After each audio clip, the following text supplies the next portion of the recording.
told them who we are. Behind the scenes, Black Panther Wakanda Forever is incredible. Fans couldn't be more pleased to witness Shuri become the Wakandan superhero and Namor in his golden armor. The movie has just been released, and the movie has gotten a lot of positive reviews. Nevertheless, the movie had a number of significant obstacles along the way. The latest installment in the Marvel Cinematic Universe was marred by a number of high-profile accidents on the set, as well as the absence of many key characters owing to schedule issues. Production came to a stop because of the tragic loss of actor Chadwick Boseman, who played King T'Challa.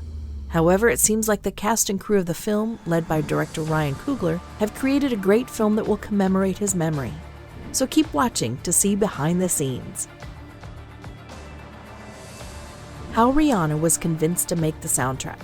It looks as if Rihanna's music for the sequel has the same impact as Kendrick Lamar's did for the first Black Panther film, which was the movie for which the soundtrack by Kendrick Lamar was responsible for playing the most significant part. It didn't take long for Lift Me Up to earn a place among the top original Marvel Cinematic Universe songs, and the rest of the soundtrack is just as well suited. However, many people were taken aback when they learned that Rihanna will be appearing in the movie, considering that it has been 6 years since she released an album.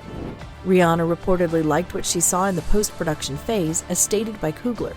The director of the film said, "It seems to have been perfectly timed for her to be in that type of situation in her life at the same time that she was open. My guess is that it was the preview when she first witnessed the performances that everyone was criticizing, and she was shocked." Namor is the one superhero Clint Eastwood considered playing. There is always the possibility that Black Panther Wakanda Forever might have taken place quite differently in another reality. Despite the fact that Clint Eastwood has passed down opportunities to portray superheroes like Superman, a position that other actors would compete for like dogs fighting over a pork chop, there is one superhero, Namor the Submariner, who Eastwood would have been a perfect fit for. According to Clint Eastwood, who is known for being both an actor and a director, the character had a significant impact on him. "The Submariner is the one that has always been my favorite. When I was a youngster, I owned every single one of those comic books," he said. Even though Tenoch Huerta seems to be the ideal choice for the role of Namor, and even though many fans would like Clint Eastwood to portray the character, it would be interesting to see the Western actor play the part anyway. Martin Freeman thought filming was odd without Boseman. It's easy to lose sight of the fact that Martin Freeman will be reprising his role as Everett Ross in the next MCU film, given all of the crazy changes and exciting news surrounding the project. In the movie Black Panther, Ross played the humorous role of a guy that was completely out of place in Wakanda. Now he is the Deputy Task Force Commander for the Joint Counter-Terrorist Center. Although Freeman made some fascinating observations on the production of the movie, it will be exciting to witness the return of the character, who has been away from the series since the release of the 2018 picture. Freeman has experienced weird feelings while filming the movie without Boseman.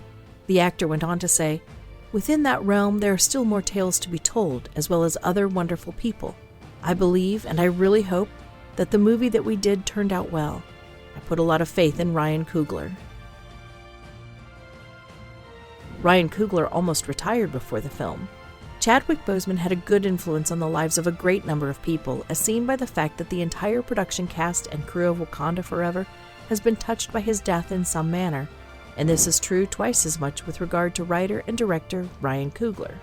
Coogler said that after the death of the man who played King T'Challa, he gave serious thought to giving up the filmmaking profession. "I was at a point when I was like, I'm walking away from this business. I didn't know if I could make another movie, period, let alone another Black Panther movie, because it hurt a lot," the director admitted. In the end, it is evident that the filmmaker made the decision to proceed, and that decision was certainly for the best, as there is no other director who could have given such a passionate picture as Wakanda Forever, which is receiving plaudits for it. Anthony Mackie visited the set. Anthony Mackie has divulged that he stopped by the set of Wakanda Forever in the midst of the production, and naturally he has been exaggerating what he saw there ever since. The actor who plays Captain America heaped praise on the film, saying things like, "It is going to be incredible, and it is going to be breathtaking. Although I am not a part of it, I have visited the set and seen it in action." However, it is possible that Mackie is trying to play down his role in the picture. Considering the fact that his character has a connection with Black Panther in the comic books, it is quite likely that he will feature in Wakanda Forever. Possibly Mackie might have revealed his appearance in the forthcoming MCU film by visiting the set, which is an incredibly unusual occurrence for actors to do for no apparent reason. The original script tackled T'Challa's post-Endgame struggles. Wakanda Forever is certainly not going to turn out the same way as it was supposed to be filmed before Boseman passed away. However, according to Coogler, the movie doesn't deviate from the original screenplay nearly as much as the majority of fans would anticipate it to. The director offered an explanation. "I'll be honest and say that the adjustment in tone was less dramatic than the change in casting. Coming back after being gone for 5 years was going to be difficult for T'Challa because he was going to feel like he had lost time. Aside from recasting Black Panther, it will still focus on the character lamenting the amount of time that has been lost as a result of the blip that occurred during Avengers Endgame. Not only that, but it was always intended for Namor to play the role of the villain as well. However, the filmmaker also disclosed that there were more characters written into the initial screenplay who do not feature in this version of the film. However, he did not disclose who those characters were, and this version of the film does not include them. Namor was originally set to appear in Black Panther. A comic book character who is very popular with fans is going to be appearing, and they cannot contain their excitement. And moviegoers have been waiting for him to make an appearance in the Marvel Cinematic Universe ever since Tony Stark made a passing mention of him in Iron Man 2, which was a full 12 years ago at this point in time. Nevertheless, in spite of the lengthy delay, the villain was supposed to make an appearance in the first Black Panther movie over 4 years ago.